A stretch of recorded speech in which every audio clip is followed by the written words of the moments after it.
She received a Bachelor of Science degree in Industrial Engineering from Columbia and a PhD in Climatology and Oceanographic Dynamics at the Lamont Doherty Earth Observatory at Columbia University. So she has a long and rich history with Columbia.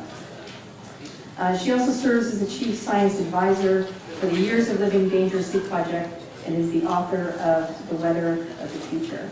So Heidi, thanks for being here.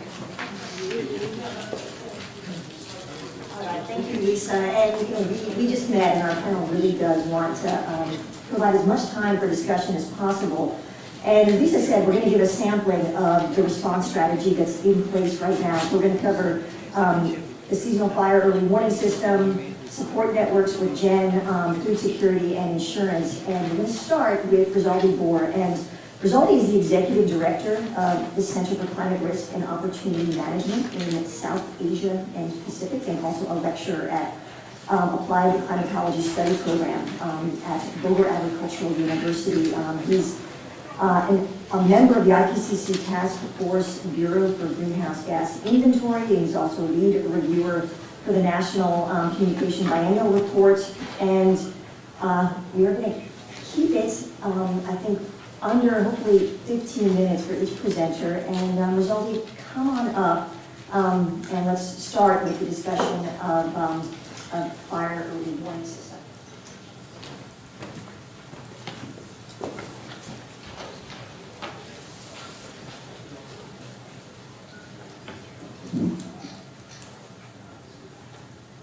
Okay, good afternoon, good day, or good morning.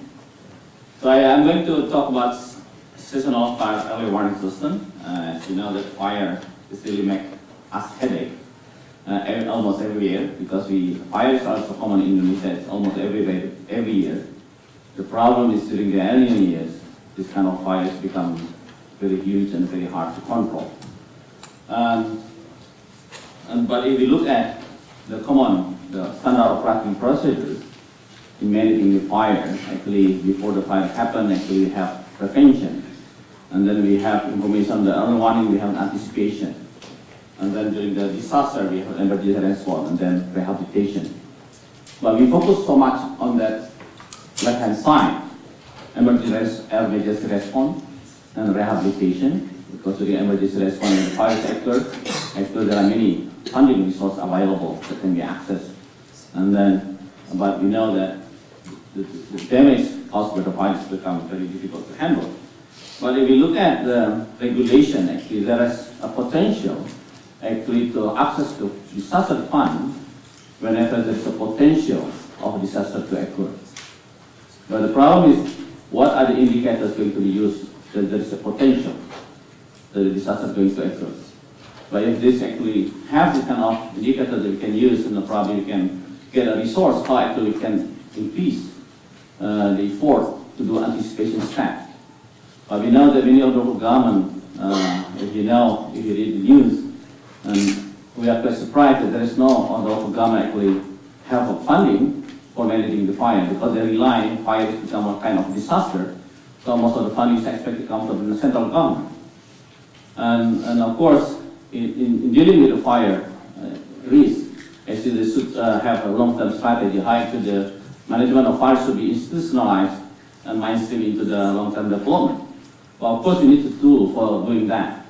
And in this regard, actually, we develop tools. We call it fire risk system. Actually, this is being developed together before with RRI, and now we expand it to be operationalized at the local level. So we define the fire risk as hazard and vulnerability, and then we need to develop a map to know what are the drivers that cause the area to become vulnerable to the fire. We know that there are many documents or research has been done by many agencies and done by the local government as well to identify where actually the area has become chronic to the fire hazard. But most of the documents are just stale, not really being used optimally by the local government, but also by the sector. And of course, this kind of information is very useful actually, how actually help the local government to design a strategy for managing the fire. Where actually the area is not commonly affected by fire. What are the drivers cause the area vulnerable to the fire? But by but it's very unfortunate. This kind of study is not, as I mentioned, is not really used effectively. So now we developed automatic system. How actually we can combine this, and so we know what are the level of risk that might happen in coming season. And then if you know, and the local government know what level that can be accepted by the central government to indicate if there is a potential the fire hazard going to occur in the coming season, and this is actually the indicator that can be used for the local government to access the fund or to get a support fund from the central government. So we developed the probability map by understanding what are the factors causing the probability. I think everyone knows about this, but of course the challenge is how actually you can collect all this kind of information. But this actually translated into the full vulnerability map. So the vulnerability map actually informs us about factor causing or drive a certain area vulnerable to the fire in terms of the exposure, in terms of the sensitivity, and also in terms of the adaptive capacity. If you look at it previously, actually, in the red one, actually, the data is available, but we got a chance to collect the data. How actually we can map this all information into one vulnerability map that can be used for setting up data strategy for managing the fire.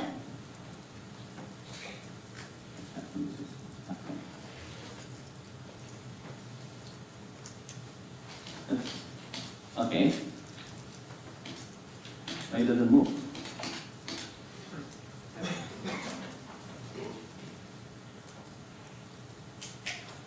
So how we define that? So we combine between the SwissRe, because SwissRe is called, it is actually the probability of having rainfall or hotspot, whether it's below normal or high or normal, medium, and above normal. And then we combine with information on the fire vulnerability. So if a certain site considered have a very high vulnerable, and then the chance to have a much below normal rainfall in the site is high, and then we can consider that that village has a very high risk. So if by having this, we can come up with a fire risk map. So actually, this is actually the flow of the procedure, how actually we develop the fire risk map in the system. So we tap the forecast, and then we combine that with the equation to predict what are the likely of having a hotspot number to go beyond a certain probability. And then we combine that with the vulnerability map, and then we can produce the level of fire risk in a particular village. And we can, if we combine that with the boundary of the village, so we know what are the level of risk of fire risk in that in the village. So the system is simplified like this. So we combine vulnerability map, and then with the hotspot or rainfall prediction, combination of this actually can produce the fire risk map. So this is actually a system everyone can access it. So we developed, there are 4 modules in the system. We have weather, ENSO, prediction, and the fire. So the forecast of fire risk will be provided in the fire system, but we link that with the RI system as well. So we tap the forecast from RI and also from NOAA.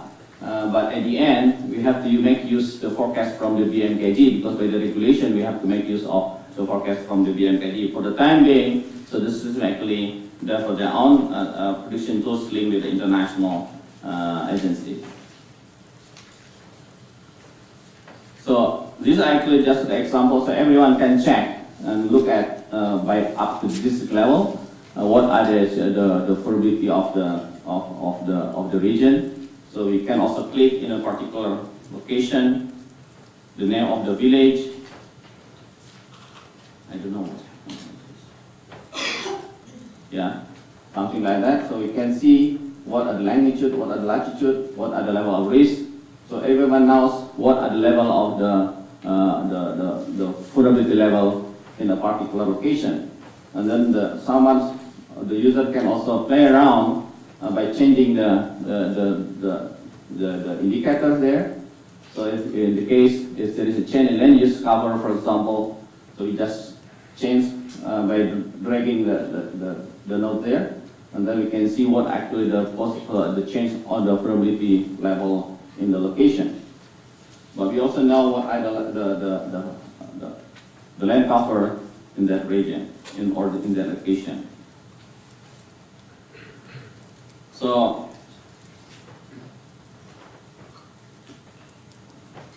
by combining with the rainfall forecast, so we can produce the fire risk map for all locations. So we can see here, for example, the tools actually informed that in September in Rio, where actually we have very serious fire this year. So this provided in July, but this kind of information is not being used optimally. But this actually information can inform us where actually the area will be very exposed to very high risk, and where actually the resource allocations should be provided for managing the potential fire that might occur in that location. But this actually, again, information not really be used at this time.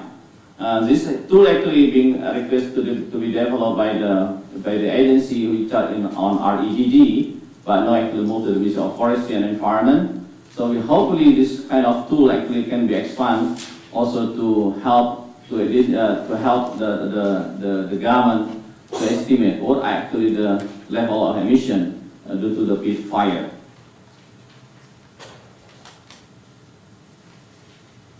But at the end, having that actually we can come up with the exact location, what are the level of fire risk in a particular location, and then this actually can help to direct where actually the anticipation action needs to be focused on.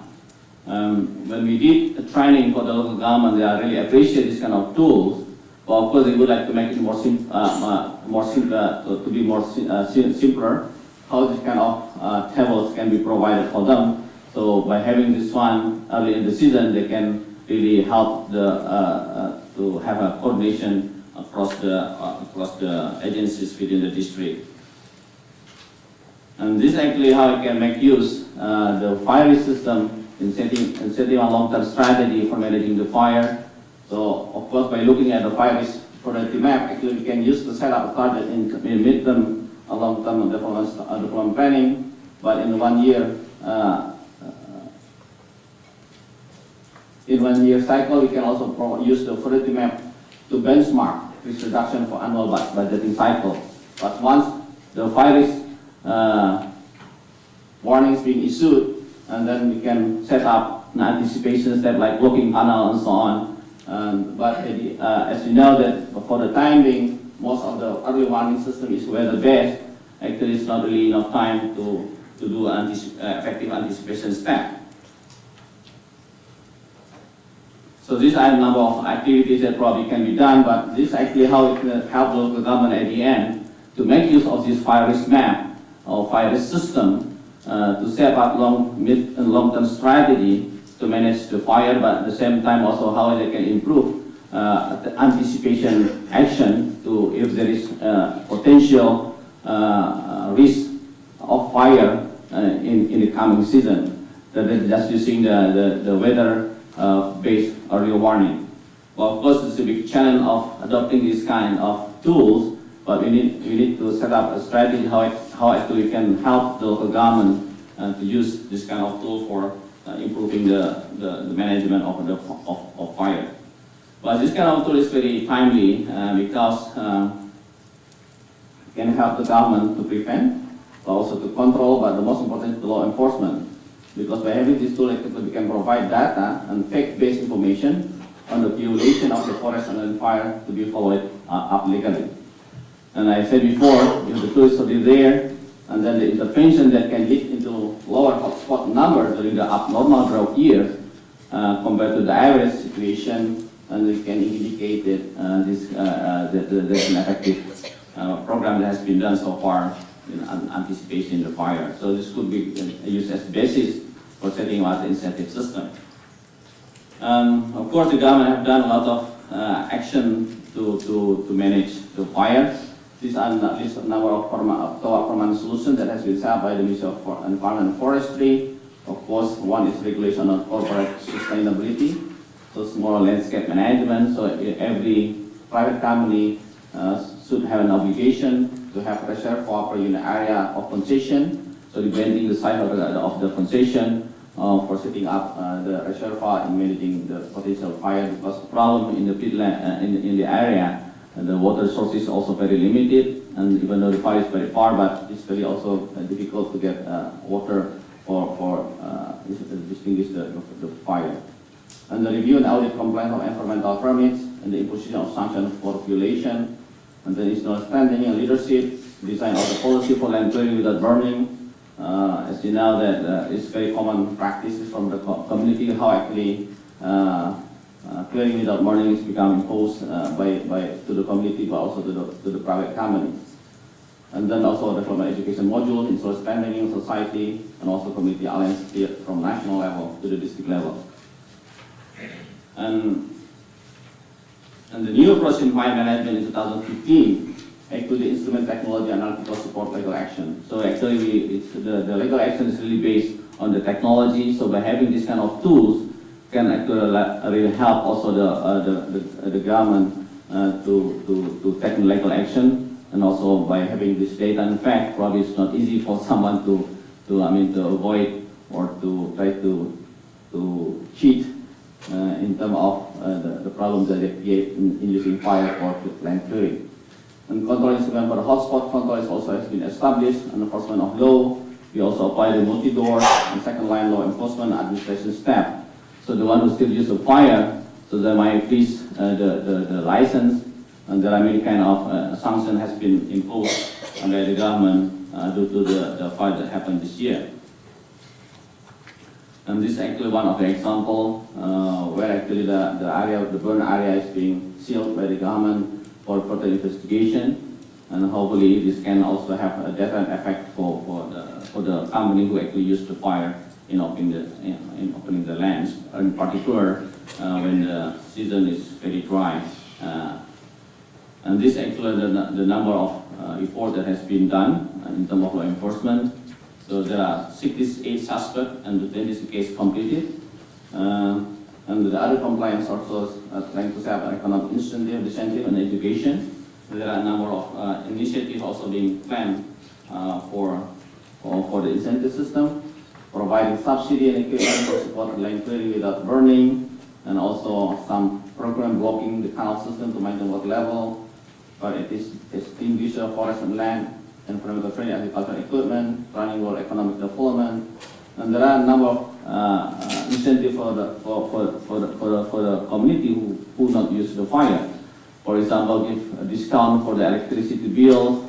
So there are good initiatives now actually how actually to encourage the community for not using the fire. But in particular for a season where being predicted the rainfall has become very below normal on that season. There are also the disincentive is for the company, provide tax holiday for the companies that actively implement forest fire control in its concession area, who also work with the community to prevent the expand of the fire. But also the many companies also now they set aside the land for conserving the carbon stock. But we know that under the current regulation, if the land is really provide a permit, and then the company do not use the land, and this being considered as abandoned land. So the government will take back the land. Right now, how actually the company who would like to set aside some of the area which have very high stock carbon to give a tax holiday. But at the same time also the agrarian ministry should not freeze or take back the land which is being located aside by the companies. And also provide recommendation for the certification process of the company who actually set aside the location. That is also one of the indicators how they can get a certification for the company. So these are actually the number of lists. I know that there is not much time for me to talk, but this is actually some of this incentive. So I would like to end my session here, and we can discuss further in the discussion later on. Thank you very much.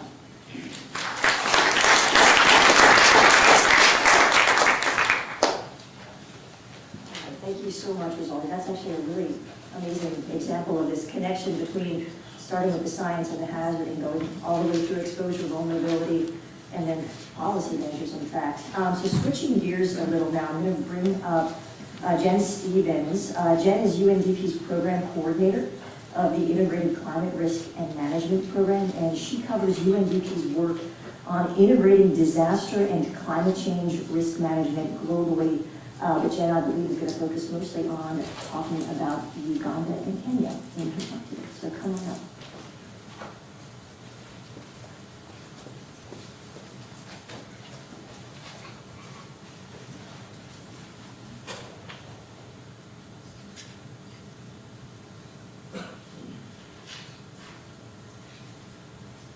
Okay. Thank you for having me. I'm very happy to be here. This is my presentation. I'm going to focus from the UNDP lens. So UNDP is not a humanitarian organization. We focus on long-term development. So just to zoom out, I mean, El Niño is not really the end goal. I mean, getting through El Niño is not the end result that we're looking for. We're actually looking for a much larger end goal. We want resilience so that we can reach a prosperous future.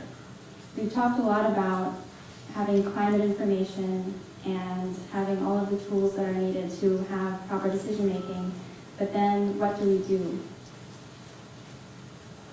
Climate risk management was mentioned several times yesterday, much to my delight. So this climate risk management includes both the risks and opportunities of current climate variability and long-term climate change. Climate risk management actually includes preparedness for an El Niño and other climate variability. And the impacts of El Niño are really part of our everyday work that we just have to scale up and enhance and do more to address these issues. So I just came back from a mission in Kenya and Uganda, so I have some nice examples of climate risk management in the real world, on the ground. So starting with Uganda, you can see from the pictures, we have water management as a major part of climate risk management and long-term resilience. So in the two top pictures, this is in Karamoja in the northern part of Uganda, and this is a water catchment using the natural environment of this large stone, and then underground is where the water is stored, and there's a pump to access the water for a predominantly pastoralist community.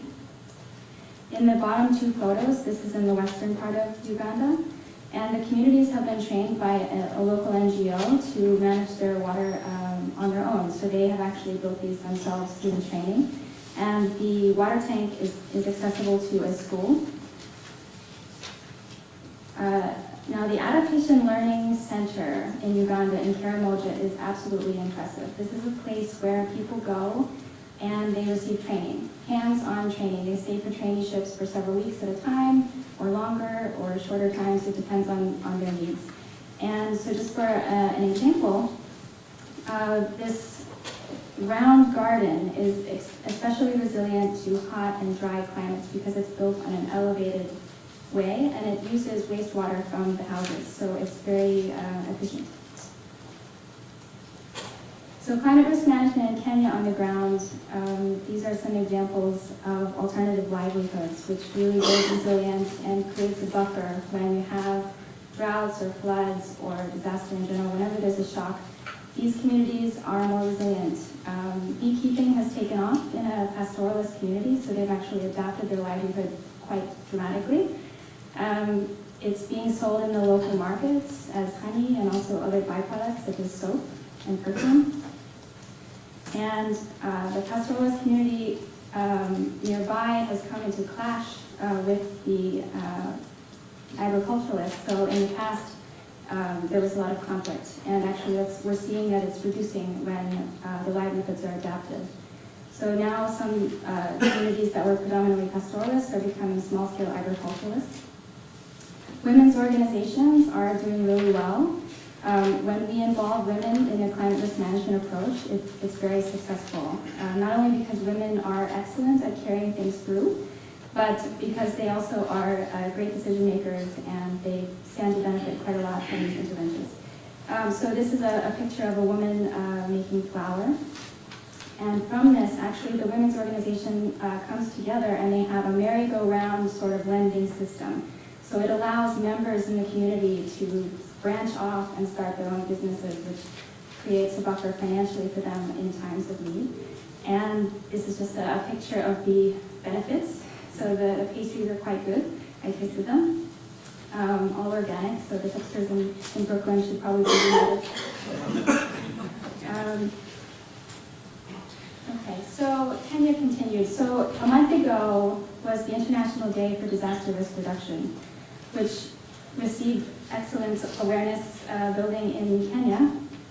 It was hosted in Narok County, which is quite dry, and it was in partnership with a university there, Masai Mara University, and it was excellent. It was attached with a symposium for 2 days, and professors from the university gave talks on El Niño in particular. It was a very popular topic, and then also local issues concerning drought and flood management, especially for Narok, which experienced floods earlier this year.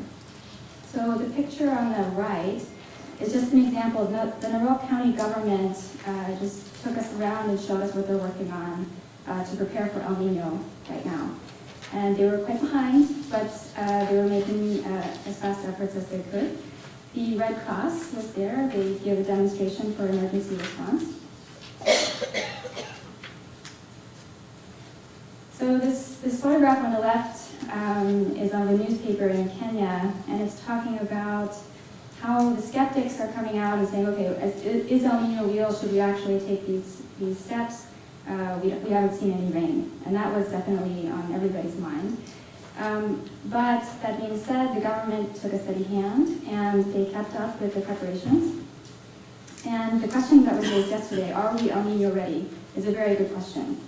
Because in fact, are we ever really ready? I think that there's always more that can be done. We need to do more. So now, adding on to the actions that we do on a day-to-day basis for climate risk management and for development and for resilience, we recognize that we have to do more. We have to coordinate. We're working with partners around the world. And these actions here listed are from UNDP's Global Strategy for El Niño for 2015, information management, coordination, and technical support.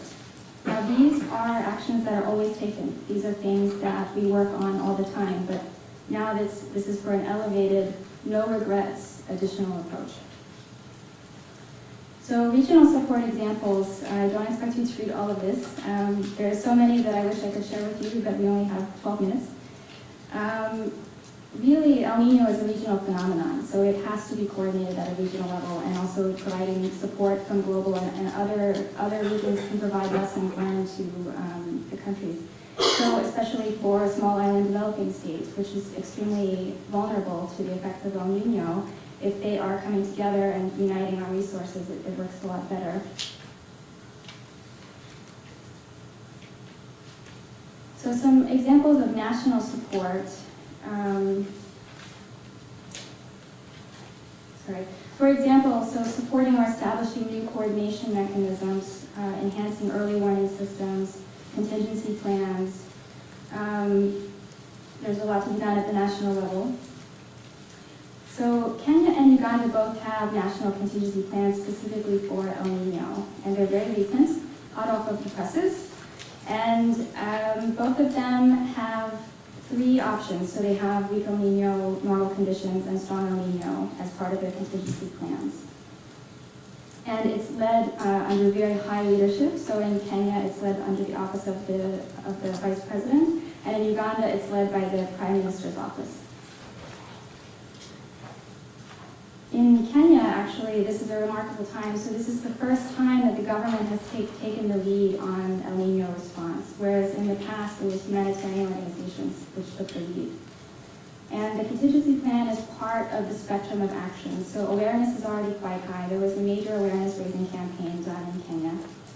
Coordination, so the government has established new mechanisms to coordinate across ministries and sectors, including sectoral committees, to work on more detailed plans to address the sectoral specific issues coming out of El Niño. Information sharing, so the Kenya Met is giving a daily and weekly forecast, and this is being shared very widely. Capacity building, this is done in support with many partners, reaching local communities, also local police, journalists. It's reaching, ideally it's reaching everyone, but of course there will be gaps. And then also resource mobilization. This is one of the major problems, of course, when there's an added shock coming in. So El Nino, this contingency plan, has actually been, has received a commitment from the Kenya government of 12 billion shillings, which they require 16 billion shillings, so there's a shortfall of 4 billion so far.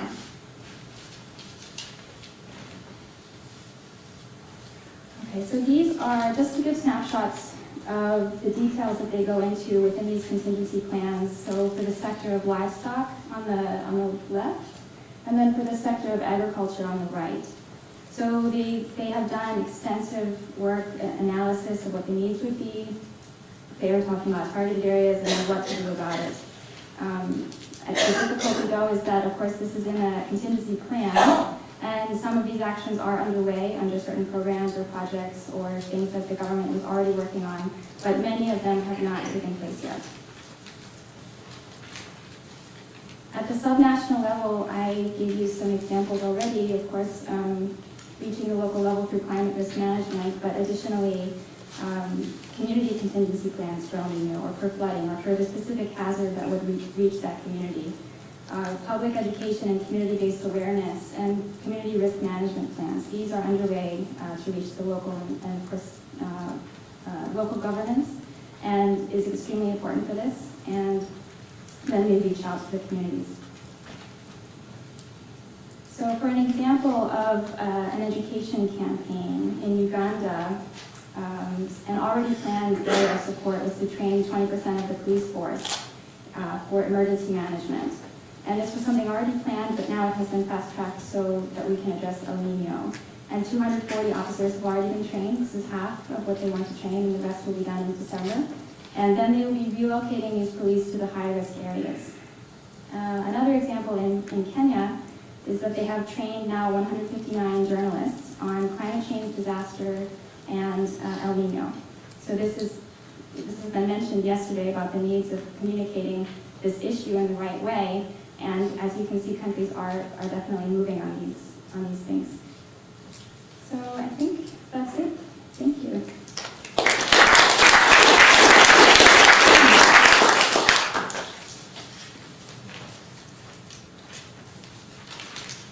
Thank you so much, Jen. And Jen actually touched upon some of the ways in which shifting food production can increase resilience. The honey is really interesting. And now Amir Abdulla is going to come up and actually focus more broadly on the issue of food security. And as background, Amir Abdulla became the deputy executive director of the World Food Program in March of 2009. He's currently based in New York and oversees the World Food Program's offices of Addis Ababa, Geneva, and New York. Mr. Abdulla is responsible for coordinating the World Food Program's activities and relationships within the UN system, including the many summits and events in 2015 and 2016. So before moving to New York, Mr. Abdulla was actually the chief operating officer overseeing the World Food Program's directors and directors of emergency and field security, and was responsible for leading the World Food Program's extensive field operations. So I think that we'll have some excellent insights on some of the issues related to the ongoing El Nino. Come on up.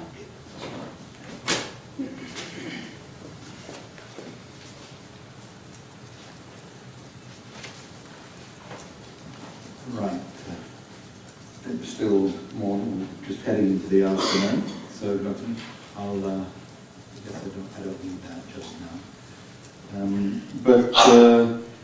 It's a great opportunity to come and say a few words about the World Food Programme and preparation for El Nino. I mean, obviously, as an organization that is very concerned with hunger issues, food security issues, the impact of El Nino is something that we have monitored over the years and are very sort of taken with what is happening now. In fact, we've been monitoring and preparing, since the sort of early signs came up last year. And we recognize that the warning signs and then even an El Nino effect doesn't automatically translate into a climate disaster, but we certainly have had plenty of experience over the years to recognize that the potential impact on food security is huge.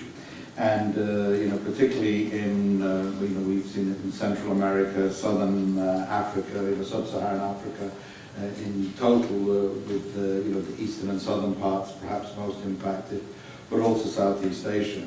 So these impacts and the effect are they come when you get an El Nino effect, but really this is cumulative over the years, and our response has adapted to actually also help with the getting ready. And I'll just go through some of the things that we are doing already currently and that we plan to do. I mean, certainly we can expect the impact to be most severe where that cumulative effect has taken place. So we've basically linked our early warning systems, which rely very heavily on systems that are available around the world, and we have a lot of information and relationship with many entities, including the Research Institute here, which is a hugely important partner for us in terms of where we get information from, but also a lot of the research that is done and working on a lot of the sort of projects and initiatives that we would like to see in place. But we really have managed to link early warning and forecasts with our program activities, but also our resource allocation activities, and even our preparedness activities, but also our procurement activities. We've, over the years, developed mechanisms for doing advanced financing and advanced procurement, seasonal procurement, and having what we call forward procurement. And we have basically used the forecast that we are getting to work out which countries might face higher requirements and actually get food purchased and on the way or in storage, or at least have contracts ready before the impact. And for two reasons. One, from a logistics perspective, it's just easier to get your supply chain organized and going, but also prices and the impact that when the shortages start, that they will have on prices. And as an organization that's totally voluntarily funded, the level of food that we'll be able, or level of assistance we'll be able to provide will depend on the level of contributions, but we need to use those contributions most wisely, and therefore always looking for the best prices. But we do this in a mechanism where we actually, as I say, allocate we do the procurement, but we also allocate resource. So in other words, we are, within the limits of our multilateral contributions, we can work out which countries we should be giving advanced financing to, or providing early resources. And of course, our preparedness processes are, we've improved on how we prepare for these initiatives. That's where we keep the focus. But we really do recognize the importance of developing systems and in making ourselves more flexible in how we respond, but also more attuned to the science, as it were, the information that is out there. And we recognize that the information that one gets, on instance at least, and forecasts, a forecast is what it is. A forecast can be wrong, but a forecast also is potentially going to be right. And the risk of not taking action when you get these forecasts, the impact on those that we're all trying to protect and serve is huge. So therefore, we would actually rather sort of be prepared to respond to what might have been a wrong forecast, than to just sit back and wait and see if the forecast comes true. And therefore, we rely very heavily on those that are perfecting and improving the science, and you know, would encourage all those that are working in this field to continue doing so, and those that fund and support it to continue doing so, because the you know, the benefits to those of us who actually are in the field and working with the information we get are huge.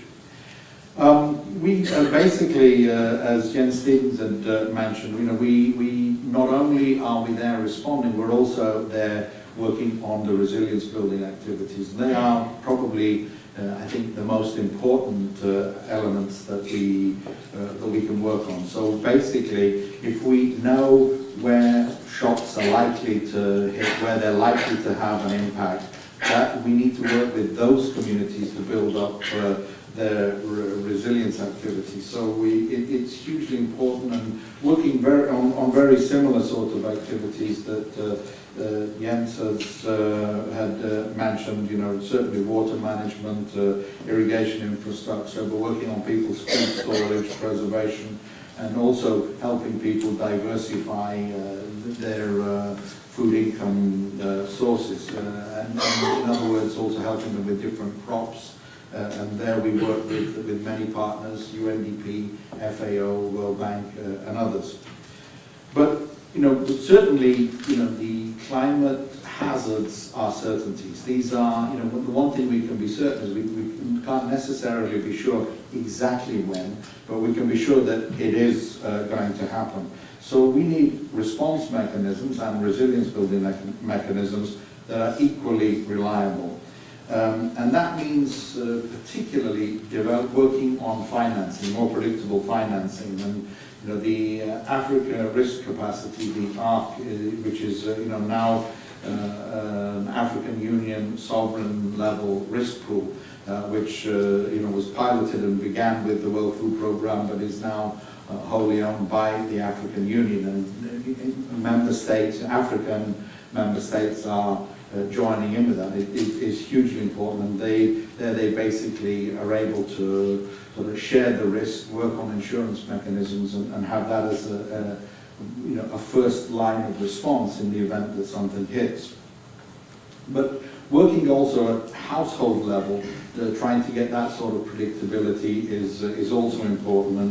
And World Food Programme is working with partners, is working on a rural resistance initiative known as R4, and basically where you trigger the activities, where you trigger the financing into national safety net products, programs and others, is informed by you know, the responses and climate shocks, but it basically is a form of weather insurance.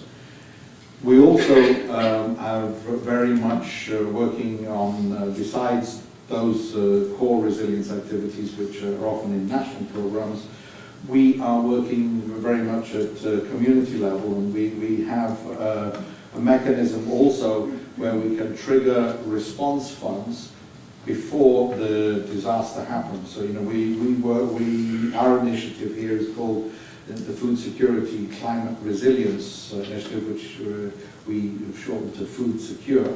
And they're basically based on climate forecasts. We release funds to communities so that they get ready before the shock occurs. And ideally, if funding is available, if and when a shock happens, these are followed up by a multi-year program over the years to come, for the post-disaster, so people will be in a better position if it ever happens again. And this is done primarily through asset creation activities. And actually, in line, because of the current El Niño warnings and the impending, the 2015 El Niño, we've actually fast-tracked implementation and triggered responses and release to Zimbabwe and Guatemala. And I understand that the IFRC yesterday mentioned, humanitarian history for releasing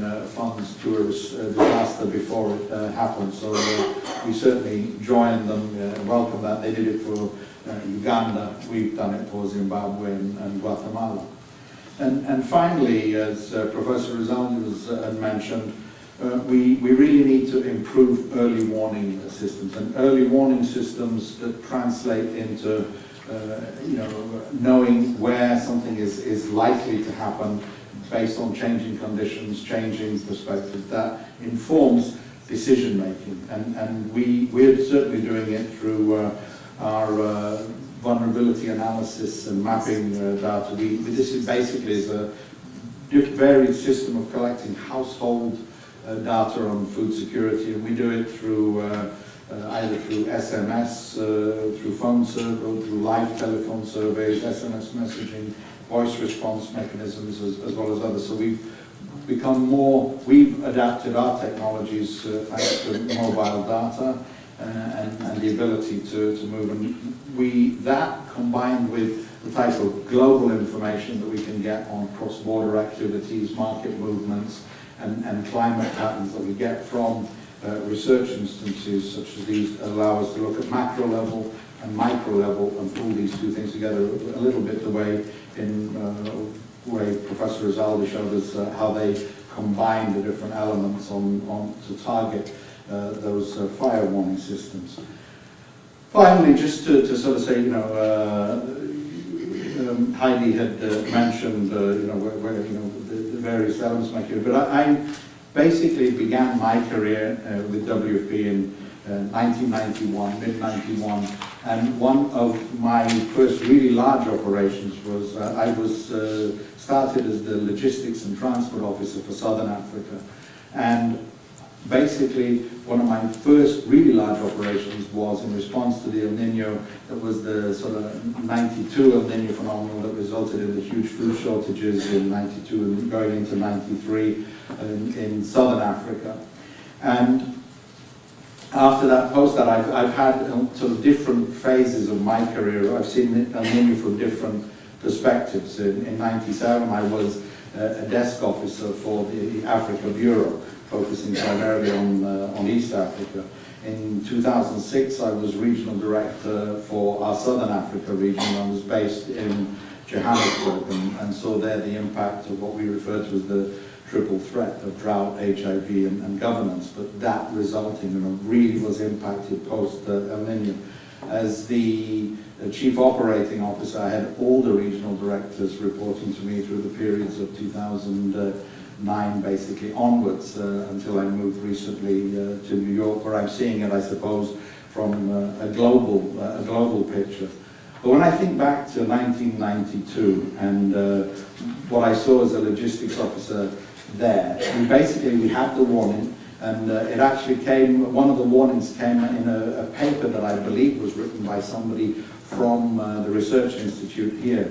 Certainly it came to us through USAID, but I think it was written by somebody. They got their information certainly from research institutes.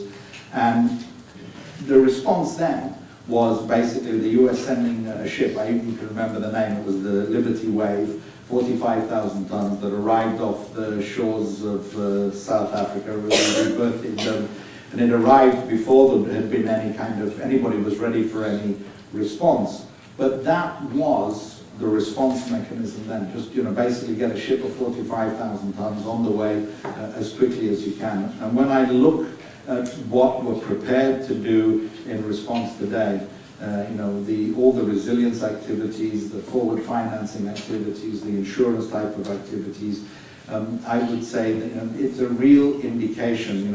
We're getting the early warning so much earlier because science and our forecasting has evolved. We're getting much better at responding because the way in which we as humanitarian and development organizations are prepared to provide those responses. And I think that is something that we should all celebrate. We have a huge task ahead of us, 2015, and then the impact that we'll see as we go through 2016. It's huge. But we should take a minute to just sort of celebrate that we're actually getting these warnings. We have response mechanisms on the ground. The sad truth, of course, is that it's coming at a time when those that will finance the type of activities that we do both in research but also in response and in resilience building has never been under so much stress. So I just hope that our combination of science and ability to respond is met with the funding and financing that will mean that the people across Southern Africa, East Africa, Central America will not have to take a disaster, because we know the hazard, we've got the response, and let's hope it's just finance. So thank you very much.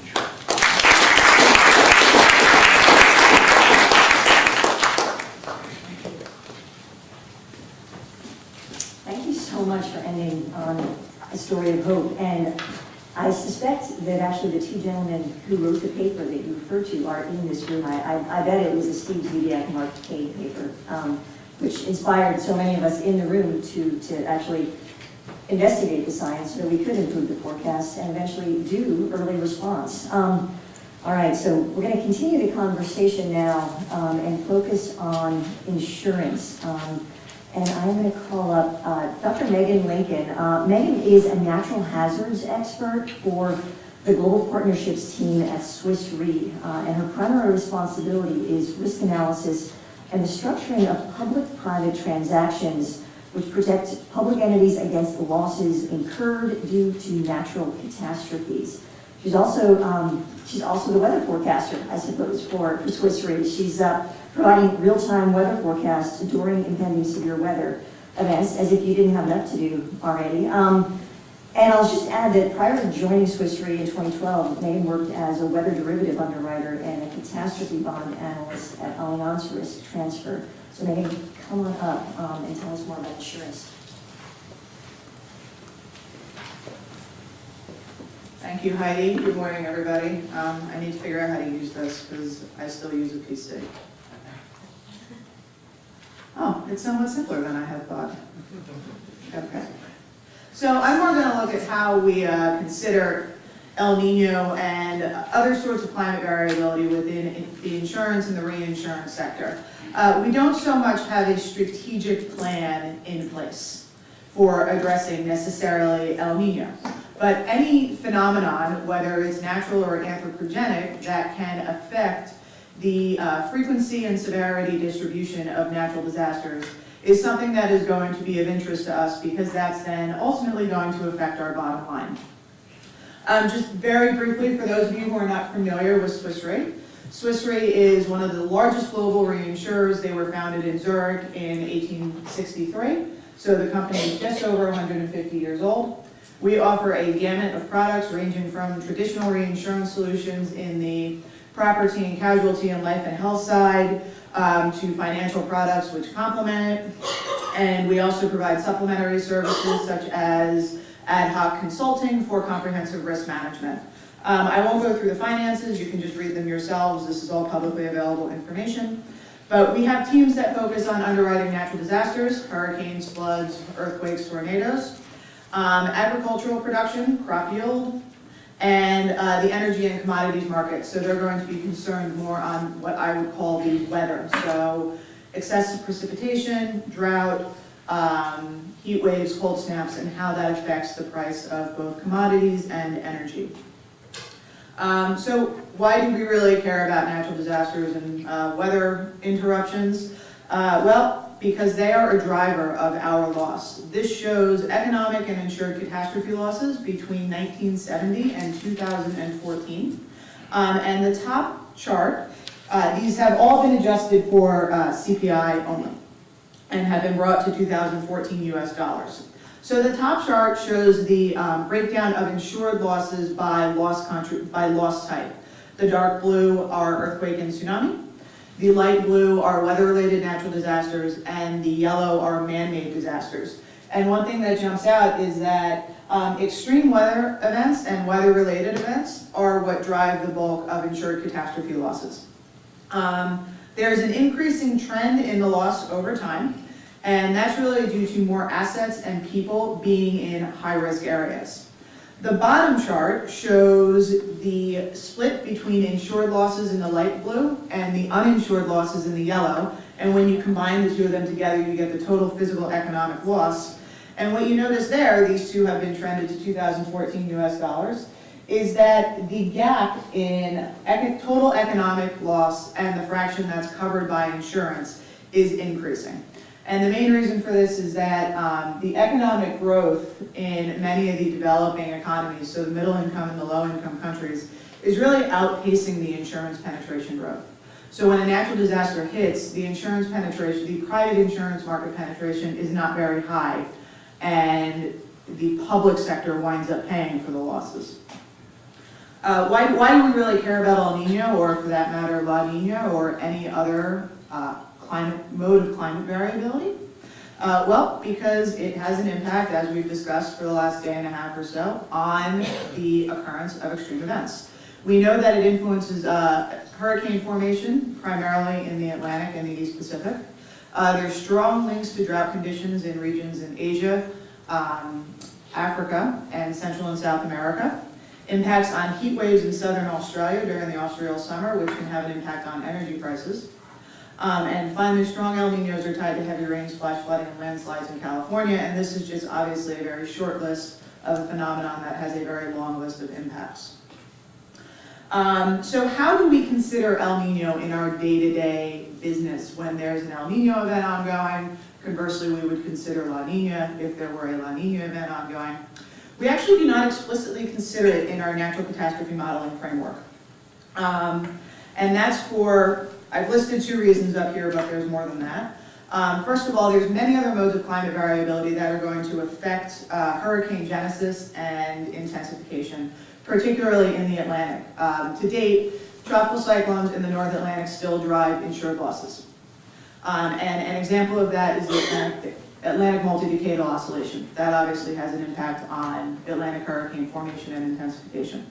Also, there are numerous years in the historical record that contain, that feature both an El Nino event, but contain significant losses. And I put Audrey in 1957 up there as an example.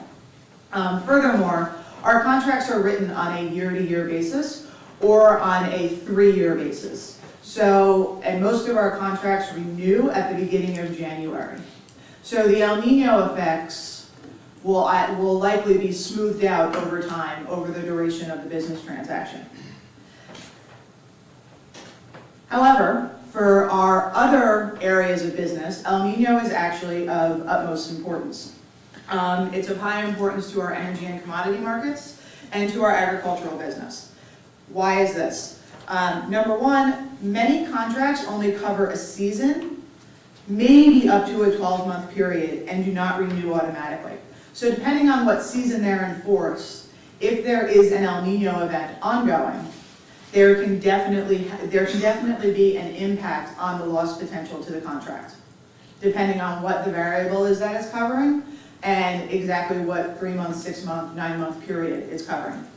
Also, unlike our traditional natural catastrophe business, which has a regular recurring renewal date, some of these contracts are signed only shortly before inception, so after the spring predictability barrier and well within the range of ENSO predictability. So this can lead to what's known as adverse selection. And that's a situation where individuals have information that an El Nino is going to occur. They know that it's going to lead to negative impacts on their business, so they then make the decision to purchase insurance. And in years where there's not an El Nino occurring, or where there's an El Nino occurring, where there's not negative impacts on their business, they don't necessarily have to buy it. So this is something where portfolio steering and underwriting skill becomes very important, which is why I don't believe underwriters will ever be replaced by simply computers. Because you need skill and you need to know what sort of contracts are comprising your portfolio so you're not overexposed in a given area in a given year or a given season. And another reason that El Nino is becoming important and some of these other modes of natural climate variability are becoming important is because we are moving not away from indemnity contracts, but we are coming up with complementary product offerings to indemnity contracts. Indemnity contracts are contracts that settle on the characteristics of the loss. We are now working to create what are referred to non-standard solutions, and these include index or parametric-based insurance. An index or parametric-based insurance settles on the characteristic of the actual event itself, and I have an example in a moment, as opposed to the actual characteristics of the loss. And one of the reasons for these increasing requests is that the public sector is becoming a much more prolific and sophisticated insurance buyer. I showed the graph earlier, which showed the increasing percentage of the losses that are not covered by the private insurance market. As Roger mentioned earlier, we're not the insurer of last resort, the public is, and the government is.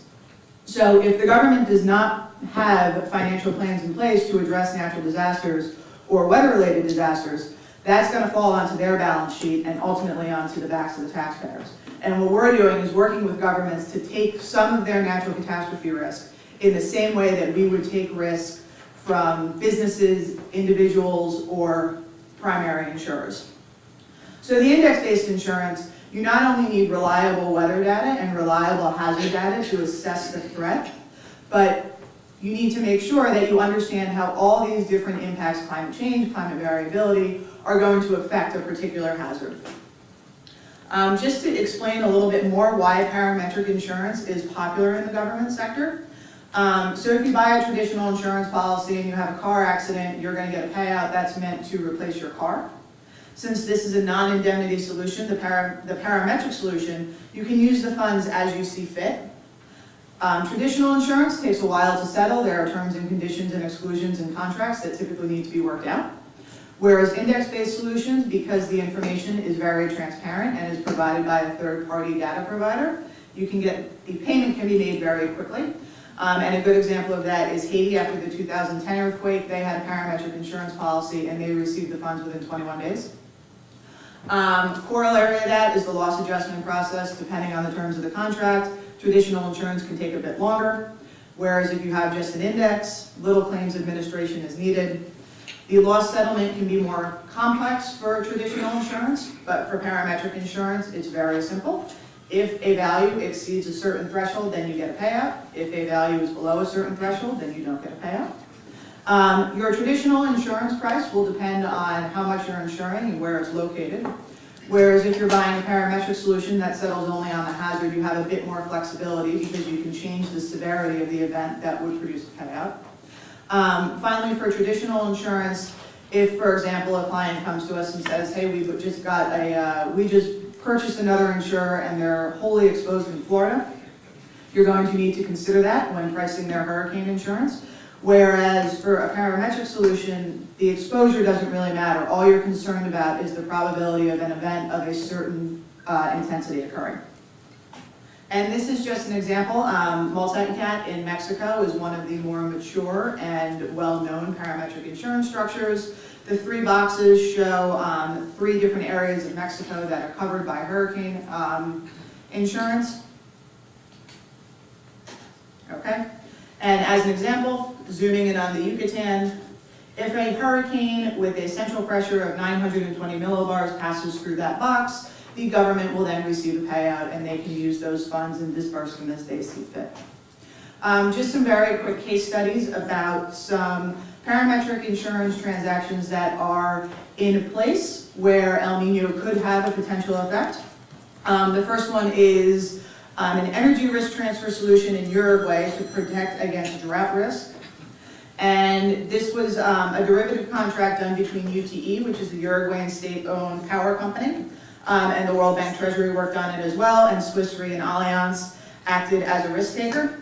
And it was the amount of rainfall that fell at certain weather stations that determined the trigger, and then the settlement was based on the price of crude oil on the spot market.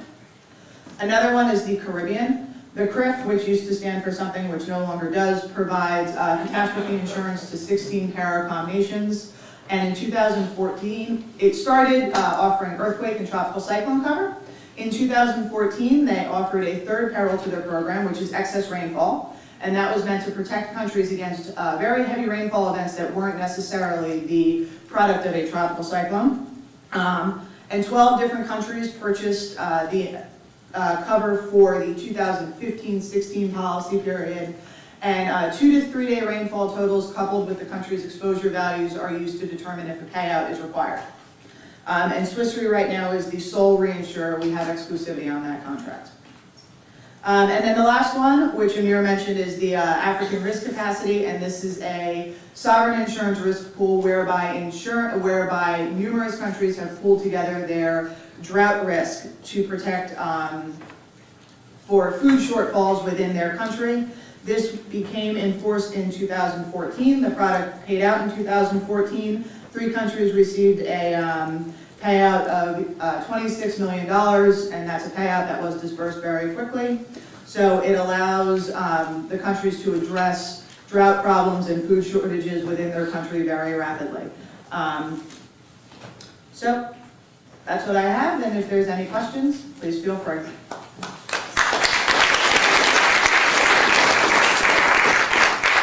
That was great, Megan. I'm going to actually ask everyone to come back up. We're going to set up the chairs. And we're going to take questions. So I don't know if we can get a mic going out in the audience. And let's see. Is this on?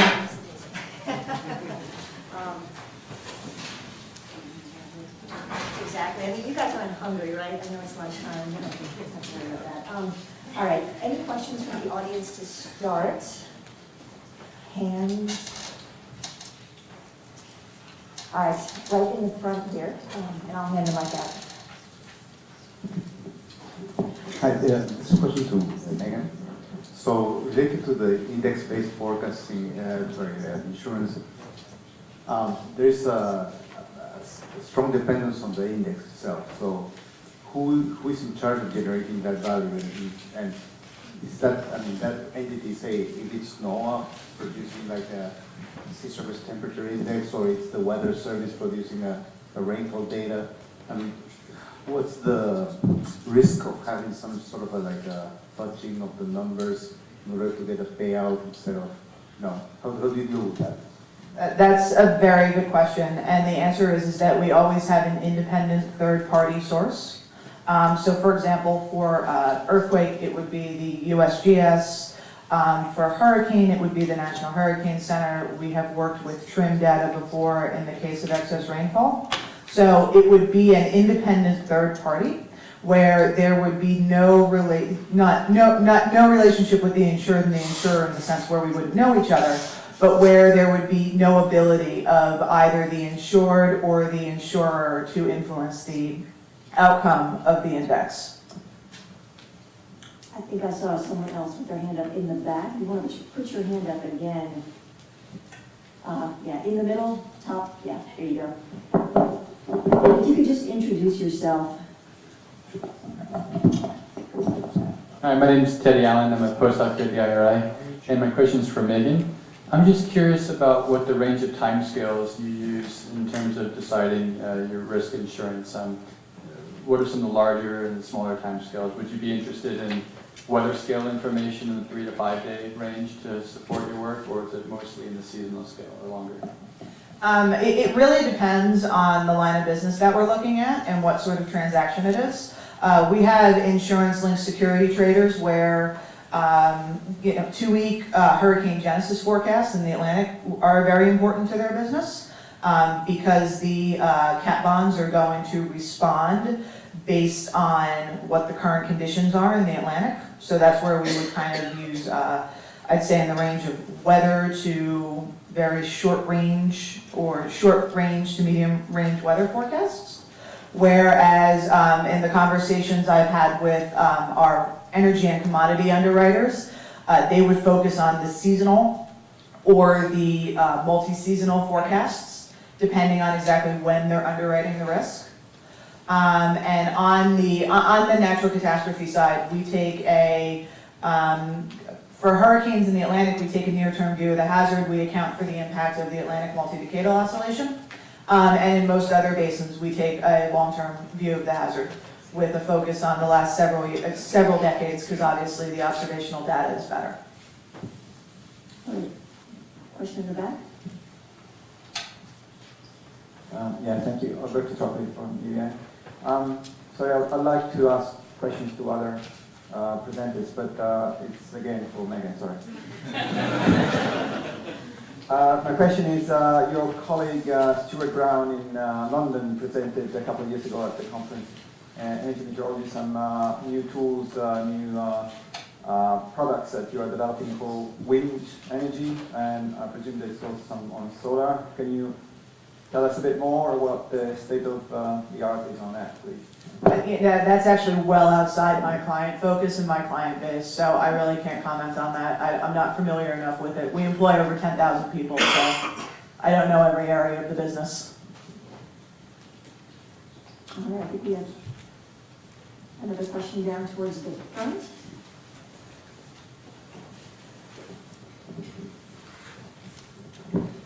Thank you. I will ask another, much as I'm interested in also. I just had a question on the fire risk management. I think that the presentation was very useful in terms of setting out a regime and how to manage the fire system.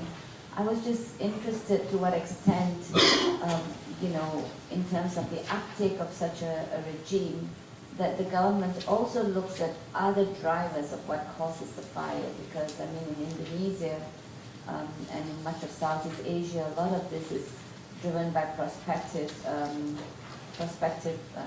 people who are looking to have areas cleared for oil palm. And that is almost a bigger driver in some ways than, of course, the El Nino is an important, because I think in the graphic showed yesterday, I think by Jeff Sachs, he was talking about the El Nino being an aggravator. And my concern is that, you know, when El Nino comes in, and clearly this year's fire was particularly bad, it was choking up all of Southeast Asia, that sort of, you know, the overriding reason is because it's El Nino, but then there are all those underlying causes that I think need to be part of this management system.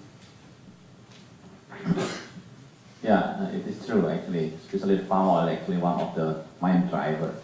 We know that also the use of the fire is the cheapest way how actually to clear the land. But we know that the problem is normally people use the fire anyway during the normal year, but during the dry years, particularly in the peatland, you know, the water table is very low, and then it's very easy to be burned. So at one time this fire is being used, and that's very hard to control. But using the tools actually really inform in each season or in particular season actually the use of fire should be banned. So if this kind of tool is being provided, and then there is potential that in the particular season actually the risk of having fire is very high, and then the threshold should be defined. Says if it is being defined at a certain level, so for that season, the use of fire is banned. But if the community would like to use the fire, for example, they might postpone, because if you look at the calendar of using the fires, normally the community use fire during the dry years when the shrub is quite dry, so it's easy to start the fire. But if it is too bad and if it is too dry, and the wet season also is going to be delayed for that season, so if they start fires too early, and then it's become very difficult to control, and then the onset is being postponed. But of course, this system actually can help the legal action, for example. So if it is being agreed that a certain threshold is going to be adopted, when there is a potential that the fire is going to happen because of based on the forecast. And then if someone still makes use of that, and then can really easy to be monitored, because the system can monitor online, and then we can make use of that for legal action. So this is actually one of the challenges. But another use of these tools actually, as you know, that it depends on what are actually the indicators being used to define the vulnerability. So we have set of indicators that can be used for developing the index or the vulnerability index. One of course about the main source of income of the people in the area. So by having that one, actually we know among the indicators which one is actually contribute most into the vulnerability. And this of course it should be one of the factors that need to be paid attention in terms of developing the strategy to manage that. But this one of the challenge how actually this kind of tools can be used for the local government to design the strategy. I think that's one of the challenge how actually we can develop the capacity of the local government to use these tools, especially the vulnerability information, for setting up a better strategy to manage the fire. Yeah. Thank you, Rizaldi. So I'm going to just invite everyone to follow up with any additional questions over lunch. Before Kathy comes up and gives us some announcements before lunch, let's just thank our panelists. That was great.